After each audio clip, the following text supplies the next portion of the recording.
នៅលើកម្មវិធីបបប្រាំមុខងារមួយដែលខ្ញុំឧស្សាហ៍ប្រើជាងគេជាមួយនឹង account ហ្នឹងគឺការបញ្ចូលព័ត៌មាន account ដូចជាការដាក់ profile ដាក់ cover ដូរឈ្មោះថ្មីបញ្ចូល email របស់ខ្ញុំកន្លែងធ្វើការទីក្រុងដែល account ហ្នឹងនៅអីចឹងទៅដើម្បីឲ្យវាទៅជា account បរទេសណាដោយសារតែខ្ញុំចូលចិត្តទិញ account ស្រាប់ពីបងប្អូនរបស់យើងយកមកប្រើអញ្ចឹងអ្នកគាត់បង្កើត account ពេលខ្លះគាត់ដាក់ឈ្មោះមកជាប្រភេទឈ្មោះខ្មែរអីចឹងដើម្បីគាត់អាចបង្កើត account នឹងបានណាអញ្ចឹងយកមកដល់គឺខ្ញុំត្រូវដូរឈ្មោះចេញអញ្ចឹងខ្ញុំបង្ហាញបងប្អូនពីការបដូរឈ្មោះរបស់ខ្ញុំនៅលើ tool នៅពេលដែលខ្ញុំត្រូវការឈ្មោះបរទេសនេះគឺខ្ញុំប្រើ website មួយនេះបងប្អូនចាំ search យកវាទៅគឺខ្ញុំដាក់ link ឲ្យព្រោះវា generate ឈ្មោះម្ដងបានច្រើនណាស់ហើយចំពោះឈ្មោះហ្នឹងឲ្យតែជាភាសាអង់គ្លេសទៅគឺអូខេ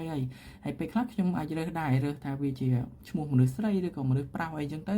ហើយខ្ញុំចង់បានប្រមាណម្ដង20អីចឹងទៅខ្ញុំអាចដាក់ម្ដង20អញ្ចឹងវា generate 20ហើយឈ្មោះខ្ញុំអត់ប្រកាន់ទេឲ្យតែវាជាអក្សរអង់គ្លេសទៅបានហើយ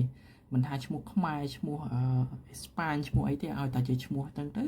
អក្សរអង់គ្លេសទៅគឺយើងអាចប្រើបានហើយយើងអាច copy វាមកច្រើនមកយើងស្មានមកហើយនៅលើ tool គឺយើងអាចបាច់ copy មួយទេយើងអាចចុចខាងលើនេះហើយយើងផាសមក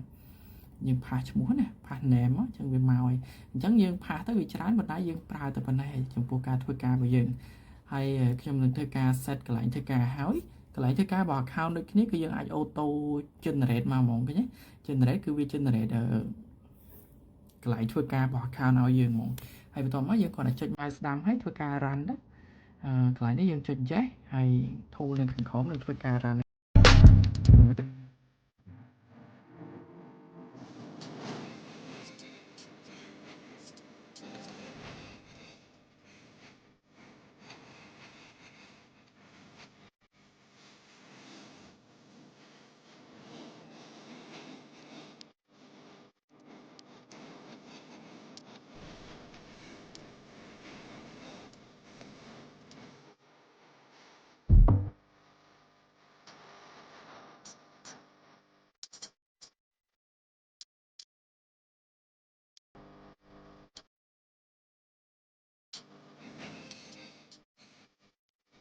ចឹងទៅវាការ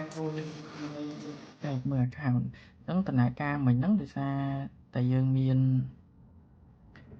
account មួយចំនួនហ្នឹងវា check point ហើយ tool ធ្វើការដោះ auto ណាអញ្ចឹងយើងមក check តែ account ដែលវាបានធ្វើការអញ្ចឹងឈ្មោះដើមរបស់គេគឺសនពេជ្រអញ្ចឹងនៅពេលដែលដូរហើយវាទៅជា Erica ចាំមើលថាតើវាដូរបានជោគជ័យអត់ទៅលើ account មួយហ្នឹង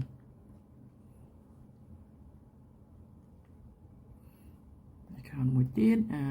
ឈ្មោះពេជ្រហើយដូរទៅជាសារ៉ានៅពេលដែលដូរឈ្មោះតើ